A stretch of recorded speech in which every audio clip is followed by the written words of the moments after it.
Julia Barreto at Bea Alonzo, muling nagkita. Sa isang Instagram post, naging viral ang pagkikita ni Julia Barreto at Bea Alonzo. Matatanda ang nagkaroon ng mainit na tensyon noon sa pagitan ni Bea Alonzo at Julia Barreto.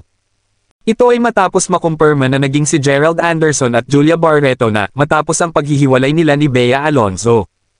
Inulan nga ng komento galing sa netizens ang pagkikita ni Julia Barreto at Bea Alonzo. Parehong umattend ang dalawang sikat na artista sa Night of 100 Stars, event for Johnny Manahan o mas kilalang Mr. M. Isa sa mga pages ng @BeaDom_forever ang nag-repost ng montage pagkikita ni Bea at Julia sa buong gabi ng event na napuno ng diskusyon. Makikita sa video na parehas nagbigay ng mainit na pagyakap sina Julia at Bea. Makikita rin sa video ang labis na kasiyahan at tawanan ng dalawa. Gayon na lamang ang tuwa ng mga netizens sa nakitang pangyayari kaya ay napuno ito ng positibong komento at reaksyon at sinabi pang, "World is healing." Ano ang naging reaksyon mo sa naturang video? Marami pang showbiz chika ang aabangan. Huwag kalimutang mag-subscribe at mag-like sa video para sa mga latest chika.